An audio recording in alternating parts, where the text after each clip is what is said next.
Have you heard of the latest Korean movie trend, The Man Who Lives with a King? It's taking Korea by storm right now. But did you know this movie is based on one of the most heartbreaking true stories in Korean history? Today, I'm gonna tell you about the boy in the blue robe, King Danjong, the sixth king of Joseon Dynasty, who became a king at age 12, but lost everything to his own uncle. In Joseon Dynasty, bloodline was everything. Danjong was the perfect heir. His grandfather was the legendary King Sejong, the Great, the creator of the Korean alphabet, and his father was King Moonjong.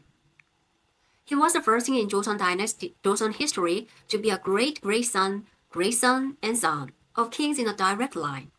His grandfather Sejong loved him so much, he used to carry little Danjong on his back around the palace. However, tragedy struck in May 1450 when King Moonjong passed away after only 2 years on the throne. Danjong was just 12 years old.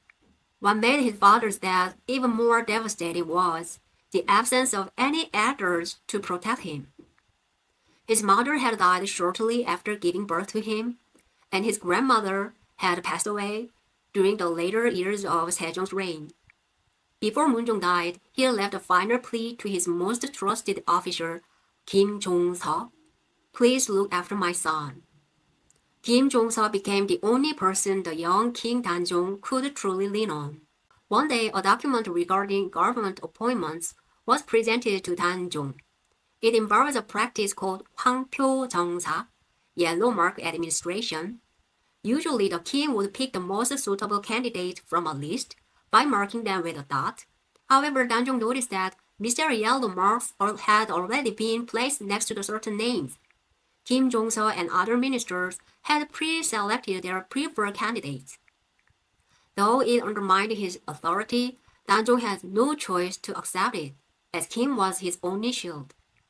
Danjong did, however, find his voice during a religious dispute.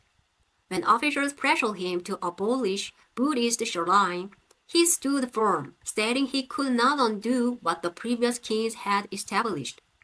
4 months into his reign, a diplomatic mission to the Myeong dynasty was required to confirm his investiture. It was a grueling and vital task. Surprisingly, Grand Prince Suyang, Danjong's uncle, volunteered for the role. Suyang used this trip to solidify his authority and move back into the center of power from which he had been marginalized. Upon his return, Suyang's influence grew. He eventually pressured the 13-year-old Danjong to marry, citing national stability. Danjong refused, wanting to honor the 3-year mourning period for his father. During these lonely times, Danjong's only comfort was his sister, Prince Gyeonghae. In October 1453, a night of blood changed history. Suyang launched a coup known as Gyeyu Jeongnan. He eliminated Kim Jong-seo and stormed into a Prince Gyeonghae's house where Danjong was staying. Under the guise of clearing out rebel, he forced the terrified young king to sign off on his actions. Danjong, realizing his life was at stake, gave in to his uncle's demands. After the coup, Suyang seized multiple high-ranking positions. He later forced Danjong to marry Queen Jeongsun, the daughter of Suyang's childhood friend, Song Hyun-soo. Despite the political nature of their union, Danjong and Jeongsun grew to rely deeply on one another. As rumors spread that Suyang intended to steal the throne, Danjong issued a public proclamation. He compared Suyang to the Duke of Zhu, a famous Chinese figure who served as a loyal regent for his nephew without taking the throne. It was a desperate plea for Suyang to remain a protector rather than a usurper. But the pressure became unbearable.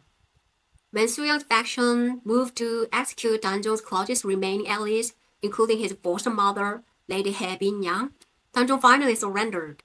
He handed over the royal seal to Suyang, now King Sejong, and stepped down as the retired king.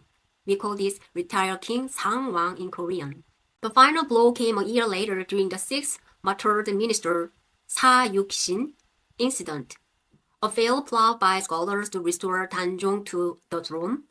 Though it's believed confessions were extracted under brutal torture, Danjong was implicated shortly after another plot involving Danjong's father-in-law was reported. Despite a lack of evidence, Sejo demoted Danjong and exiled him to Cheongryongpo in Yongwol. Cheongryongpo was a natural prison surrounded by steep cliff and deep rushing water.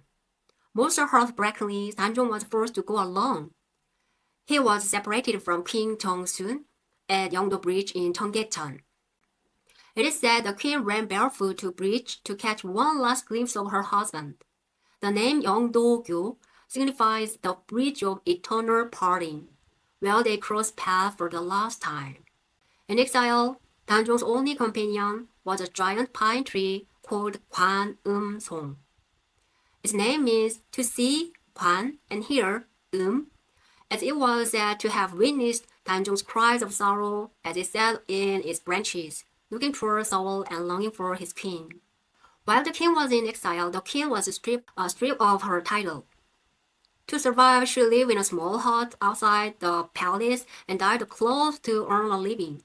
There is a place called Jaju Dongcheon, Purple Spring, where she washed the fabric. It is said the spring turned purple from the dye.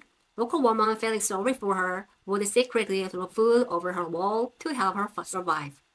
In June 1457, another conspiracy to restore King Danjong to the throne broke out. The mastermind behind this plot was Prince Jeongsun, named EU, the sixth son of King Sejong. Although the conspiracy was uncovered and the court called for the punishment of both Danjong and EU, King Sejong initially refused.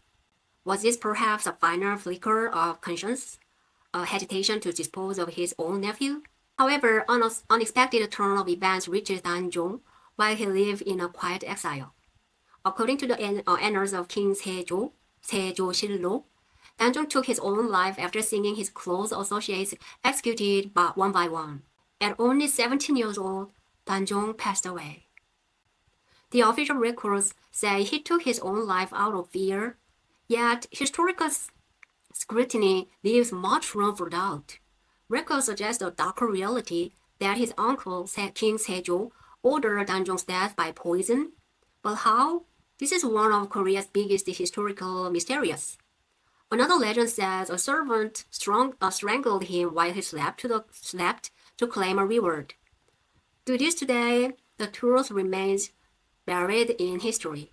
Queen Jeongsun lived for nearly 60 years more, and every day she climbed on a small peak called Dongmangbong to wail toward the east where her husband was in. Her crying was so loud that people in the village below could hear her heartbreak. She lived until she was 82, never forgetting her young king, Danjong. When you visit Seoul or see the movie The Man Who Lives with the King, look for these hidden traces of Danjong and Jeongsun. Their story isn't just about power, it's about the love that survived 60 years of solitude. History often remembers the winners, but Korea remembers the boy king because of the people who love him. What part of their story touched you the most? Let me know in the comments.